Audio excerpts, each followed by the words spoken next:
Nah, sahabat Bu BK, untuk materi BK hari ini kita akan belajar tentang bidang belajar, yaitu cara mudah paham pelajaran. Jika di video yang sebelumnya kita sudah mengetahui kesalahan-kesalahan dalam belajar, kita mengetahui manfaat dari belajar. Nah, untuk di video ini kita akan membahas tentang apa saja hal-hal yang perlu disiapkan pada saat kita mau belajar dan hal-hal apa yang dapat membantu kita agar mudah memahami pelajaran. Oke, kita perhatikan di video ini selanjutnya. Ibu mau cek bagaimana sih cara kamu belajar selama ini? Mungkin di antara kalian ada yang belajar dengan cara meringkas, atau belajar setelah sholat subuh, atau belajarnya dengan melihat video, atau mungkin mendengarkan musik. Atau mungkin malah kalian belajar sambil nonton TV, dengan sistem SKS, besok ulangan, sekarang malam belajar semalaman. Atau saya belajarnya menghafal soal, atau saya nggak pernah belajar Bu, nggak punya catatan, bahkan saya mencontek. Nah, hayo, kamu tim yang mana? Nah, tujuan materi ini nanti kalian akan mengulang lagi apa pengertian dari belajar. Lalu mengetahui persiapan untuk belajar itu apa saja. Kalian juga akan mengetahui kunci-kunci dalam memahami pelajaran. Dan yang penting, kalian dapat mempraktekkan bagaimana cara belajar. Nah, untuk selanjutnya, kalian sudah siap belajar apapun materinya.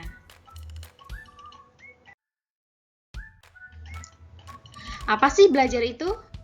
Belajar adalah suatu proses atau usaha yang dilakukan setiap individu untuk mendapatkan perubahan tingkah laku, baik dalam bentuk pengetahuan, keterampilan, sikap, dan nilai positif sebagai suatu pengalaman dari berbagai materi yang telah dipelajari.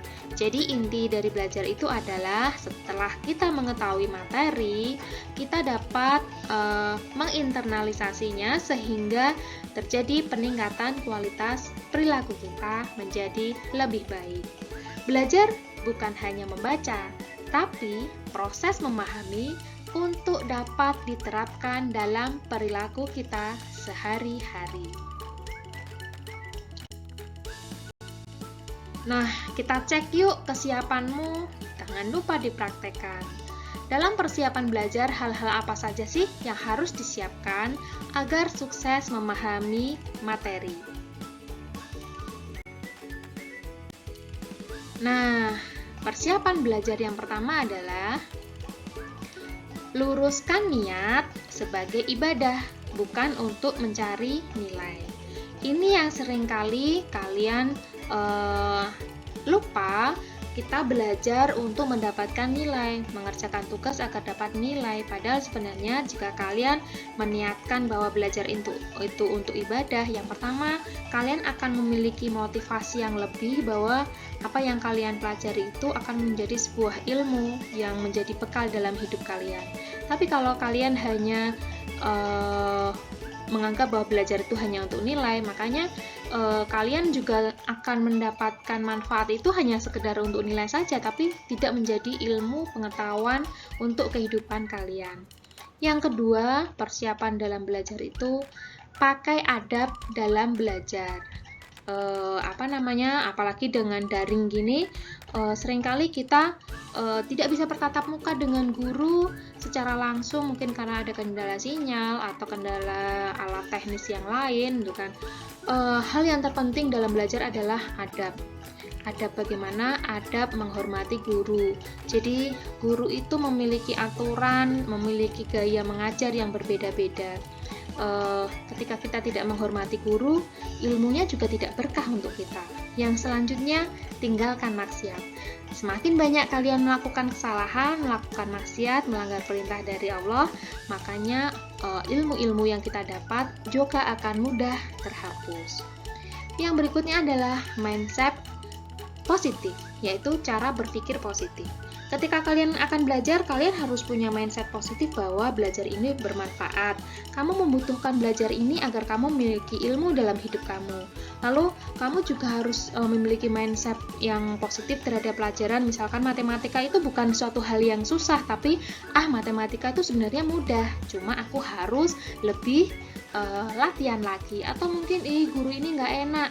Nah, ubah mindset itu bahwa sebenarnya guru ini menyenangkan. Mungkin aku saja yang belum memahami caranya guru itu mengajar kita. Jadi intinya dalam persiapan belajar, bagaimana caranya kalian menyiapkan mindset atau cara berpikir kalian positif terhadap pelajaran tersebut. Yang berikutnya, siapkan buku atau materi ajar dan jangan lupa kuotanya.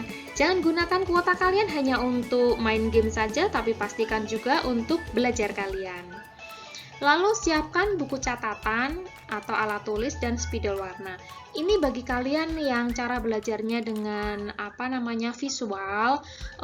Orang-orang visual itu ketika membuat catatan dengan warna-warni itu akan lebih memudahkan kalian memahami dan menghafalkan pelajaran.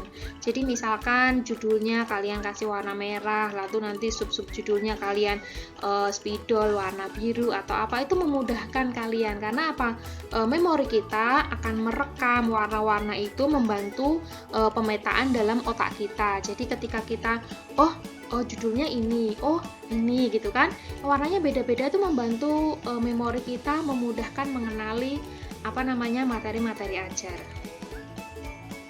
Nah, berikutnya kalian harus menyiapkan tempat atau lingkungan belajar yang nyaman. Setiap orang beda-beda. Ada yang lebih suka belajar di dalam kamar, di tempat yang tertutup, yang sepi. Tapi ada juga ketika belajar di tempat yang sepi malah tidak bisa. Justru harus ada temannya. Atau mungkin kalian lebih suka belajar itu di kebun atau di luar.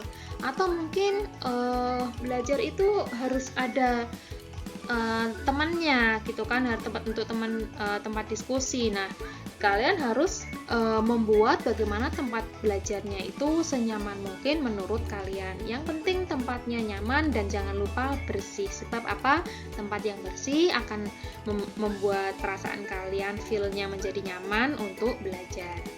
Yang berikutnya adalah menyiapkan waktu belajar. Jadi, dalam satu hari setidaknya kalian bisa menyisihkan waktu minimal 30 menit lah.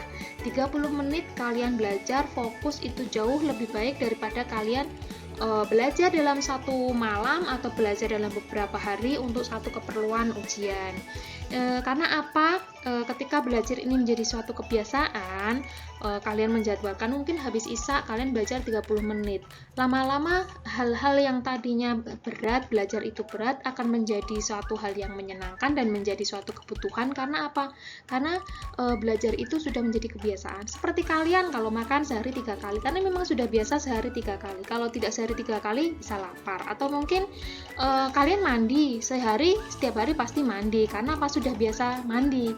Ketika kalian dalam satu hari tidak mandi, rasanya juga tidak nyaman. Nah, begitu juga dengan belajar. Ketika kalian sudah mempunyai kebiasaan belajar, insya Allah ketika kalian satu hari saja tidak belajar, tidak mendapatkan ilmu, akan ada rasanya yang kurang. Nah, persiapan yang selanjutnya, tentukan cara belajar yang benar atau sesuai. Ibu selalu wanti-wanti kalian harus tahu betul kalian tipe belajarnya yang apa. Kalian tipe auditori, tipe visual, atau tipe kinestetik. Nah, dengan mengetahui tipe belajar kita, makanya kita akan menggunakan cara belajar yang sesuai dengan diri kita. Nah, yuk kita pahami kunci-kunci dalam memahami pelajaran. Yang pertama, cara belajar yang tepat. Sekali lagi, kalau kalian sudah tahu cara belajarnya, tipenya apa, nah gunakan cara belajar sesuai dengan tipe tersebut.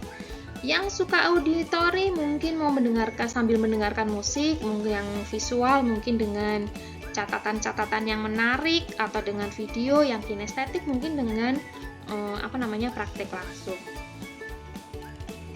Yang berikutnya adalah membuat catatan kecil, kata kunci materi. Jadi pada saat kalian belajar, biar tidak lupa di dalam buku catatan kalian atau buku pelajaran kalian, kalian tulis itu catatan kecil tentang poin materi yang saat itu kalian baca. Catatan kecil ini bisa menggunakan bahasa kalian yang kalian paham ketika membaca, dan kalian paham oh maksudnya ini gitu. Nah, garis bawahi hal penting. Ketika kalian membaca, kalian memahami ada hal-hal yang penting, silakan kalian garis bawahi. Yang berikutnya, buat mind map atau peta konsep. Nanti setelah ini Ibu akan memperlihatkan kepada kalian seperti apa sih contohnya mind map. Tapi pembahasan mind map akan Ibu berikan di video yang berbeda. Nah, ini penting. Materi harus dipahami, bukan dihafal. Kesalahan yang sering kita lakukan adalah kita seringkali menghafal materi atau menghafal pelajaran, tapi tidak memahami. Bagaimana sih caranya memahami? Memahami itu harusnya ketika kalian mendapatkan suatu materi, misalkan cara pembuatan tempe, gitu kan. Kalian pahami caranya. Oh, bagaimana sih tempe itu dibuat? Apa saja tempe itu bahan-bahannya untuk membuat tempe? Berapa lama pembuatan tempe? Apa saja tempe itu bisa dimanfaatkan atau diolah? Nah, itu adalah cara memahami sebuah materi. Jadi tidak hanya sekedar kalian diberi materi membuat tempe, hanya membaca tempe, bahan-bahan yang dibutuhkan adalah kedelai, ragi, lalu ada plastik gitu kan, ada macam-macam, hanya dihafal saja, tapi kalian tidak memahami betul tentang sebenarnya tempe ini bisa diapain, tempe itu berapa lama, tempe ini kalau misalkan kedelainya kurang bersih jadinya seperti apa. Nah, itu adalah contoh-contoh untuk memahami lebih detail dari materi yang saat itu kita dapat. Ingat, materi untuk dipahami bukan dihafal. Nah, ini penting. Materi yang diulang-ulang. Semakin sering kalian mengulang materi, makanya kalian akan semakin paham. Jadi, memori kita tuh ada dua, short term memory atau memori jangka pendek, dan long term memory atau memori jangka panjang. Nah, materi yang diulang-ulang ini fungsinya apa? Agar memori kita menjadi ingatan yang jangka panjang. Sekali kita baca, 2 kali kita baca, lalu kita pahami, itu akan ingatannya akan jauh ke depan.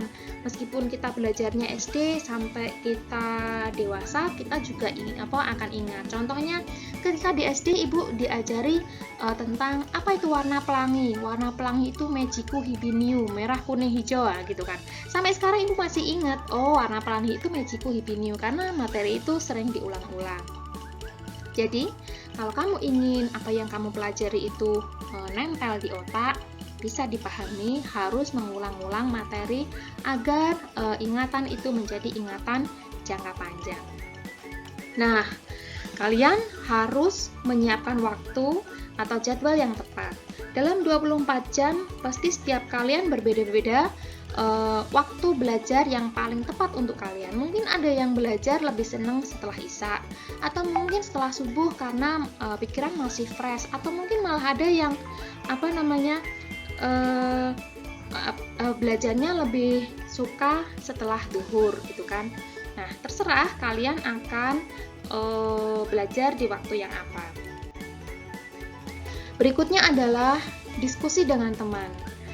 Pada saat kalian belajar, diskusi dengan teman, kalian akan saling memberi penguatan tentang materi-materi yang temanmu tahu atau temanmu tidak tahu, menjadi bisa lebih tahu. Selanjutnya adalah banyak latihan soal atau studi kasus. Dengan banyak latihan soal, kalian akan menjadi lebih paham, lebih bisa dengan teori-teori atau rumus-rumus yang tadinya hanya sekali dilakukan satu soal, 2 kali untuk mengerjakan, begitu sampai akhirnya kalian bisa paham. Nah, yang berikutnya adalah kalian harus sungguh-sungguh dan sabar dalam proses belajar. Jangan mudah menyerah, karena apa? Tidak semuanya materi kita bisa langsung pahami. Ada butuh proses-proses, ada butuh kesabaran yang perlu kalian sabar di situ. Karena dengan kesabaran itu, insya Allah sedikit demi sedikit materi yang susah kalian akan bisa paham. Seperti batu, sering ditetes lama-lama lubang. Nah, berikutnya ikuti bimbingan dari guru, minta doa dari guru dan orang tua. Ini sepertinya mungkin tidak nyambung dengan masa sih memahami pelajaran itu harus minta doa gurunya. Jangan lupa bahwa di dalam doa guru dan orang tua itu ada banyak harapan, ada banyak keinginan karena kesuksesan itu tidak hanya sekedar usaha kita, tapi juga ada faktor X, salah satunya adalah doa. Dengan mengikuti bimbingan dari guru, kita berarti juga menggunakan adab dalam belajar. Nah, ini adalah salah satu contoh mind map atau peta konsep. Coba dilihat. Ini contohnya liburan keluarga. Kita bagi-bagi nih, liburan keluarga itu kita mau ngapain aja ya. Nah, nanti aktivitasnya apa, perlengkapannya apa, jalan-jalannya kemana, orangnya siapa saja. Nah, kalau dibuat seperti ini kan kalian paham. Oh, nanti aktivitas di sana kita berkuda, renang, belajar. Udah ada warna kuning, warna biru, warna ungu, warna hijau. Itu akan memudahkan kita dalam memahami pelajaran. Jadi tinggal liburan keluarga itu nanti kalian ganti dengan materi pelajaran, lalu masing-masing yang jalan-jalan, aktivitas, perlengkapan, orang, itu kalian ganti dengan submateri. Jadi kan jika kalian belajarnya seperti enak, oh seperti ini ya. Ketika liburan keluarga itu berarti nanti orang siapa saja, oh sudah jelas, ayah, ibu, paman, sepupu, teman. Nah, misalkan kalian belajarnya dengan bentuk tulisan memanjang gitu, kalian akan cepat bosan. Tapi kalau kalian membuat catatan dalam bentuk seperti ini, kalian belajarnya akan lebih mudah. Nah, tugasnya adalah setelah kalian mengetahui hal-hal apa saja yang bisa membuat kamu lebih memahami pelajaran, tugasnya adalah yang pertama, silakan cari tipe belajarmu, auditori, visual, atau kinestetik. Ubah cara belajar dan mindsetmu yang selama ini masih salah. Jadi, cara-cara belajarmu yang selama ini masih salah dikoreksi. Oh, berarti saya harus mengubah cara-cara belajar yang benar. Caranya seperti apa? Persiapkan belajarnya dan pahami tadi hal-hal penting yang membuat mudah pelajaran itu bisa kita pahami. Lalu, ketika kita sudah tahu, yang paling penting lagi adalah silakan praktekkan apa materi hari ini dalam kehidupan sehari-hari. Nah, Ibu punya satu mantra. Manjada wajada. Barang siapa bersungguh-sungguh akan mendapat atau sukses. Jadi, setiap kali kalian merasa malas, merasa bosan, atau hal-hal negatif yang ada dalam diri kalian, silahkan kalian baca mantranya Manjada wajada. Jika kamu bersungguh-sungguh, maka kamu akan sukses. Nah,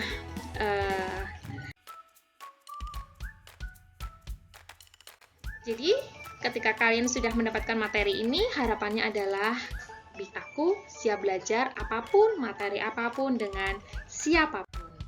Nah, terima kasih untuk perhatiannya. Mudah-mudahan materi ini akan bermanfaat bagi kalian.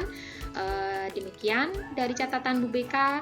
Wassalamualaikum warahmatullahi wabarakatuh.